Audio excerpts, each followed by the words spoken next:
당신의 밤잠을 설치며 쫓는 그 욕망, 정말 당신이 것입니까? 타자의 시선과 금기 속에서 잃어버린 진정한 자아를 찾는 여정입니다. 금지된 것을 향한 갈망, 바로 욕망과 금기의 패러독스이지요. 19세기 이후에 자본주의는 욕망을 긍정했지만 인간의 본질적인 에로티즘과 탐욕은 금지되었다는 사실 그 자체에서 탄생한 겁니다. 욕망의 역사는 곧 금기의 역사라고 볼 수 있지요. 나의 욕망은 어디서 시작되었을까요? 미숙아로 태어난 인간은 생존을 위해 부모의 관심과 애정에 절대적으로 의존할 수밖에 없지요. 애정을 얻기 위해 타자가 원하는 행동을 반복하며 결국 타자의 욕망이 나의 욕망으로 굳어지게 됩니다.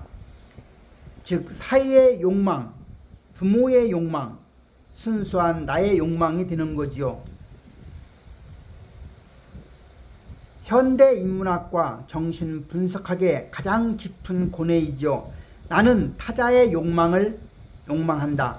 우리가 사랑받고자 하는 사람의 욕망을 추구하는 유아적 상태에서 벗어나 자기 본연의 순수한 욕망에 접근할 때 비로소 삶은 완전히 달라지는 겁니다. 박제된 지식의 함정이지요. 지식과 경험이 증가한다고 자유롭거나 창의적이 되는 것은 절대 아닙니다. 지식, 개념, 컨셉은 대상에 공유되는 공통적인 것만 남기고 사적이고 개별적인 의미를 모두 깎아버린 거지요. 그래서 결국은 사적이고 개별적인 삶은 지식화 과정, 즉 개념화 과정을 거쳐서 획일화된 이념과 신념을 만드는 겁니다. 개념의 세계와 존재의 세계입니다. 개념이라고 하는 것, 즉 영어로 컨셉이라고 하죠. 개념과 지식은 특성이 공통적이고 객관적이고 보편적이죠. 개념과 지식의 지배는 힘이고 이념이고 가치관이고 신념인 겁니다. 그리고 메타포라 하면 박제된 악보를 말하죠. 규격화된 틀을 말하는 겁니다. 존재와 삶입니다. 존재와 삶의 특성은 사적이고 개별적이고 하고 싶은 일입니다. 그 상태는 체계를 벗어난 자기 존재의 확인이고요. 그때 메타포는 설거지하며 흥얼거리는 콧노래가 바로 살아있는 창의성을 표현하는 겁니다. 지금 여기라는 무대 위에 찰나의 춤이 중요합니다. 인생에서 가장 바보스러운 짓은 과거나 미래의 흐릿한 빛을 비추며 의미를 찾는 착각이지요. 의미는 오직 내가 지금 부여하는 것일 겁니다. 따라서 과거에 대한 후회도 필요 없고 미래에 대한 불안도 필요 없습니다. 오직 현재만이 존재하는 거지요. 길을 잃지 않게 하는 단 하나의 길잡이 별, 바로 그게 북극성입니다. 누군가에게 도움이 되는 삶, 이 기준점만 놓치지 않는다면 타인의 지탄을 받더라도 개의치 말고 완결된 이 순간의 무대에서 자유롭게 살 수 있는 겁니다. 즉 비난이나 지탄은 타자의 시선이라는 거죠. 타자의 시선에서 벗어나서 누군가에게 도움이 되는 삶, 북극성을 제대로 볼 줄 알아야 하는 겁니다. 칭찬과 무조건적 낙천주의에 숨겨진 함정입니다. 칭찬이라고 하는 것은 불안을 낳습니다. 스트레스 제로 상태는 평화가 아니라 권태와 지루함일 뿐입니다.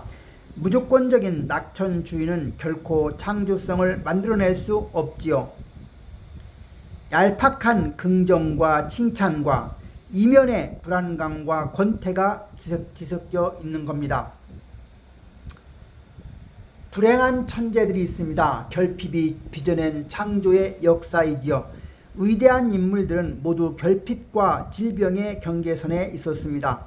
역경을 품은 슬픔은 창조성과 동전의 양면인 겁니다.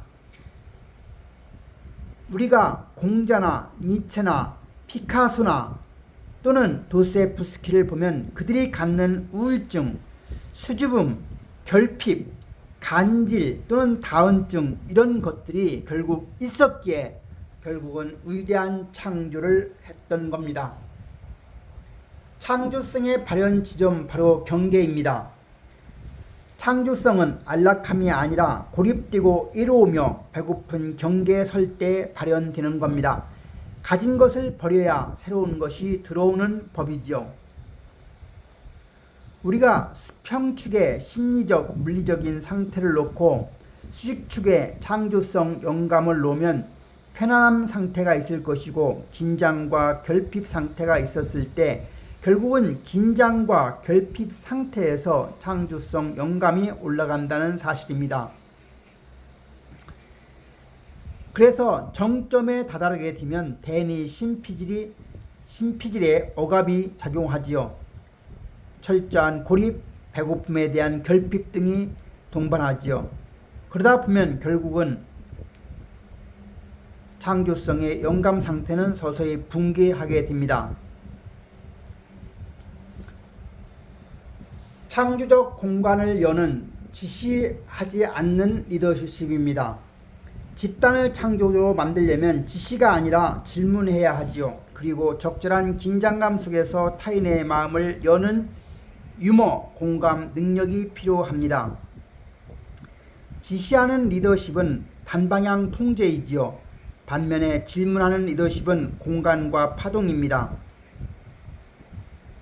유머의 위력이 있었죠. 고 김수환 추경이 병상에서 깨어나 던진 한마디가 있었죠. 나 부활했다고. 상처를 치유하는 눈물의 고귀한 힘입니다. 자랑하는 사람은 분명 상처가 있는 사람이지요.